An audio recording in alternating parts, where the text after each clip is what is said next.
Okay, so Sfira to Omer, this is Malchut of Netzach. Give it all you can. We have been discussing the concept of Netzach throughout the week, which is about being victorious and successful in various aspects in life. Finally, we are concluding this week with Malchut of Netzach, symbolizing a king. So what is Malchut of Netzach about? A king, a real king, is a true leader.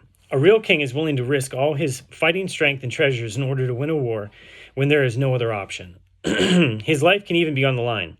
A true leader like David HaMelech or Moshe Rabbeinu is nothing like the kings of our time who only think about money and power.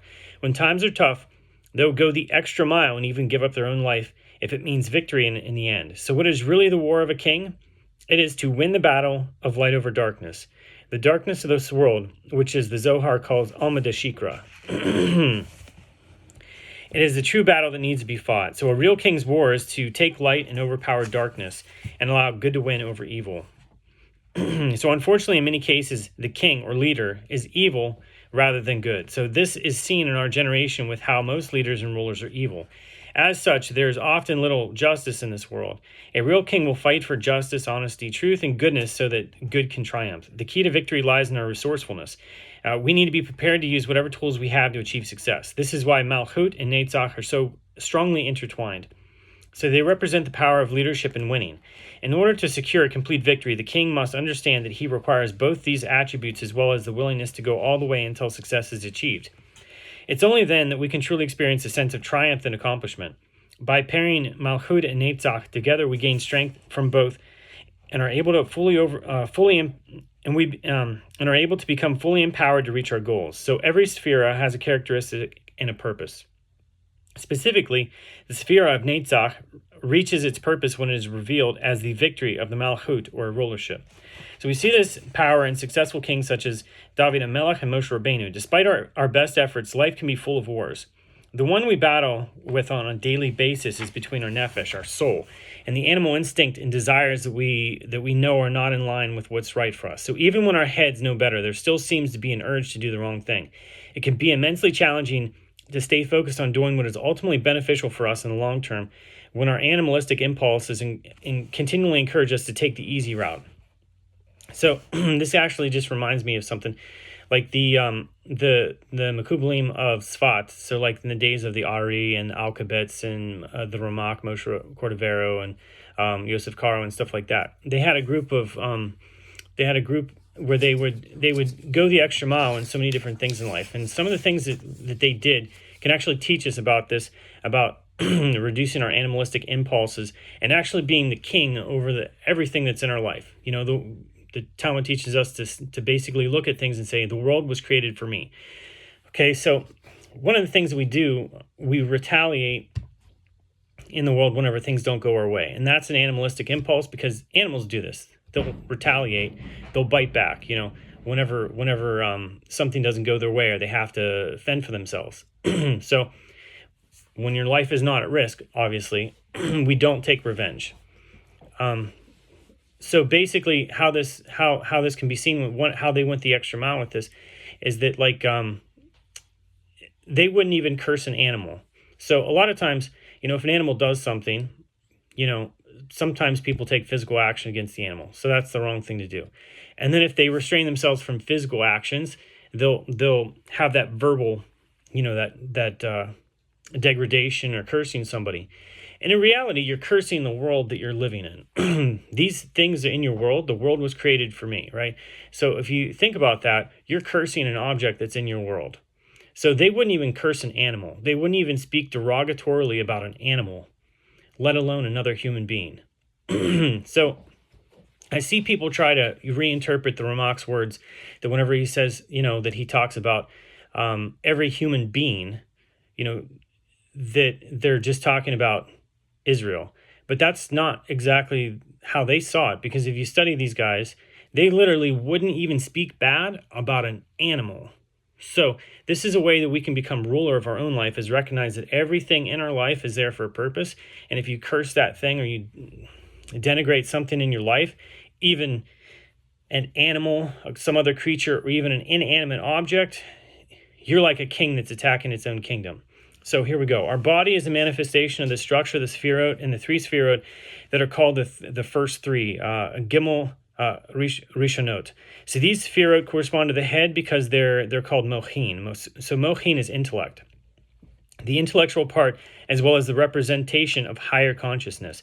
So we know we have a Chokhmah and Bina, which together, Chokhmah is represented by the right side of the brain, symbolizing intuition and creativity, while Bina on the left represents analysis and reason. So Da'at lies at the back of the head, corresponding a fullness of knowledge.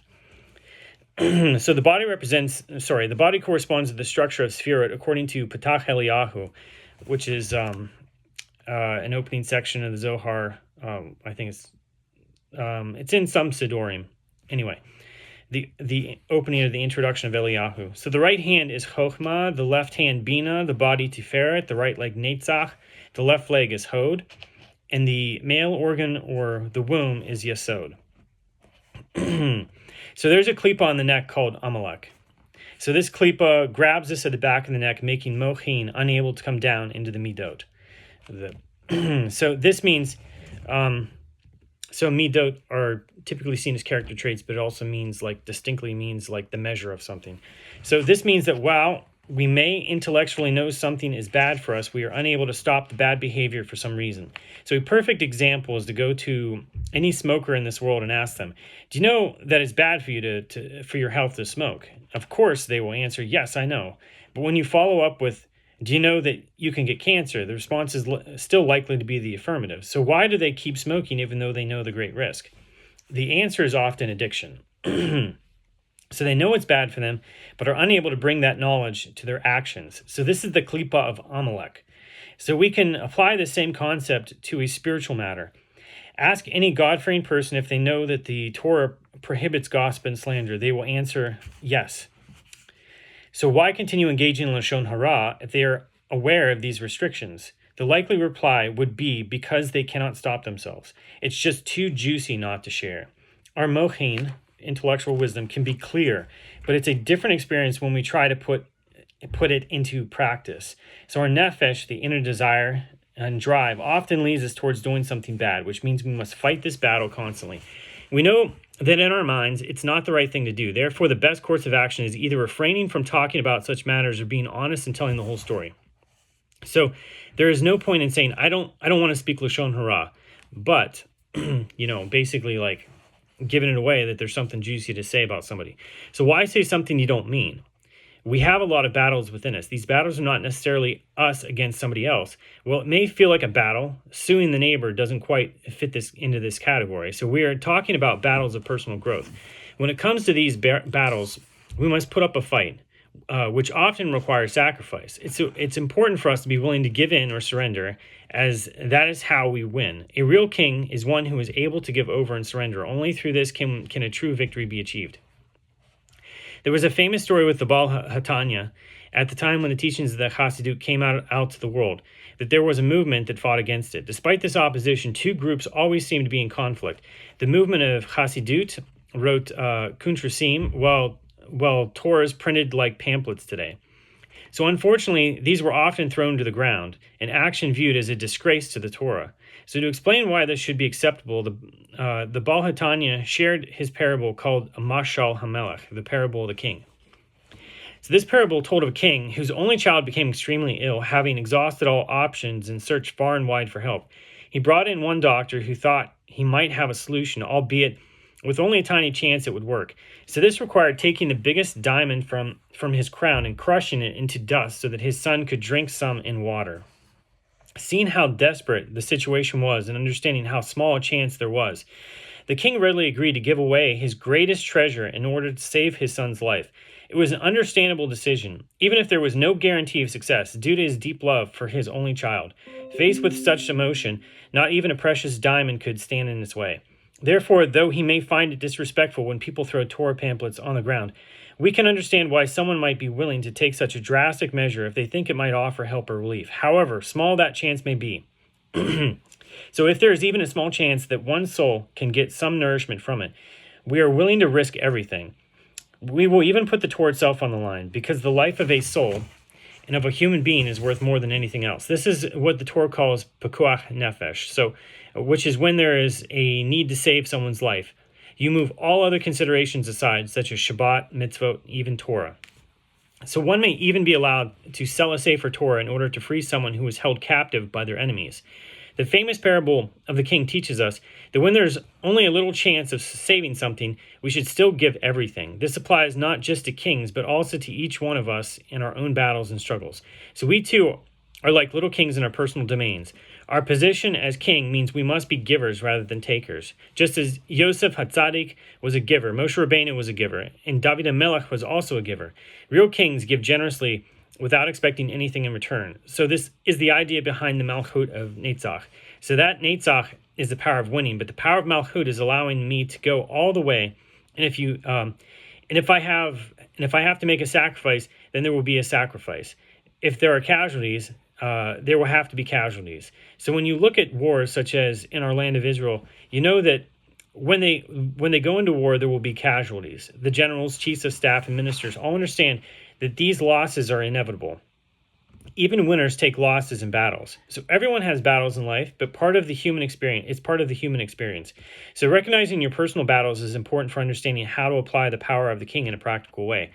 So we all have inner struggles with our thoughts, feelings, and actions. There's no shame in admitting you have these battles. Everyone does. It's just that some people choose to share their experiences and others don't. So regardless, know that you're not alone in this journey. Understand your battles will help you become aware of what you need to do or give up in order to win them. The power of the king is about being willing and ready to take any action necessary for victory. So take regular moments throughout your day to evaluate what needs to be done and use the strength within yourself to fight them through. So if, God forbid, a couple has difficulty in their marriage, it is important not to give up right away. It's not uncommon for marriages to have difficulty. It is hard work to make them succeed. This means taking time to truly understand the other person who has led them to this place and how both of you can work together to resolve the issues that are standing in your way. So marriage is not like Hollywood how Hollywood portrays. With only holding hands and walking into sunsets. Instead, it requires patience. It requires patience, open-mindedness, and continuous effort from both parties if it is going to continue to flourish. So when there are difficulties in a relationship, whether it be with your parents, kids, or siblings, don't automatically assume that it should end. This is a serious battle that is worth the effort and work. So be persistent with each other. Try to see things from the other's perspective and communicate with one another as often as possible. And another thing is taking this idea of walking into sunsets. It's more like holding somebody's hand and walking through an apocalypse. If something's going to happen in your life, it doesn't matter who you pick. It's going to happen to you anyway. Like if you think that you're going to marry this person or that person and, life is going to be different with either one of them, the same challenges you have are going to come down the line in the same way. It's just going to be in a different package. It's going to be in a different, it's going to be in a different t-shirt. It's going to be in a different, colored car. It's still going to be the same thing. You're just going to have that same, you're going to have a person that's going to stand with you, but whether you want to give up on this person and go to that person, that's not going to make much difference about the challenges you receive in your life.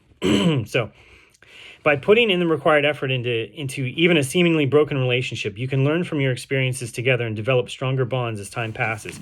Hashem throws challenges into our lives, but if he has thrown a challenge our ways, it means he has given us the instructions to build it. To get through the challenge, we must take it one step at a time. From stage 1 to 2, 2 to 3, and finally 4. This may involve taking precautions such as double-checking our steps and knowing when to pull back or hold off. It's important to remember that these battles are an opportunity for growth, even if they seem hard. Hashem gives us all the tools we need to get through, whether that's a difficult spouse or any other problem in our lives. The key is to understand what we're working on and use those tools wisely. So when it comes to Malchut of Netzach, particularly speaking, when we want to apply it to our lives, we have to see every battle in our lives and calculate how much we're willing to sacrifice for it. How much are we willing to give for this battle to work? The battle could be between us and another person, or between us and one of our desires or inclinations, habits, addictions, etc. Success in life isn't just about wins and losses. It's about how you approach every challenge. When taking on a task or battle, it's important to stay honest, humble, and focused on the goal at hand. And also take responsibility. And that's what happens in relationships too. is, if you think that life would have been better with somebody else or, some other character, then it's not the case if you can't take responsibility for the actions in your life that cause those problems. So again, although we may not always win, it is important to remember that God has bestowed upon us all the power and tools necessary to be victorious. It is up to each of us to make the most of what we've been given and put forth our best effort regardless of the outcome. This is what I was talking about by even cursing little things in your life. So like the Mekubalim, they wouldn't even curse an animal.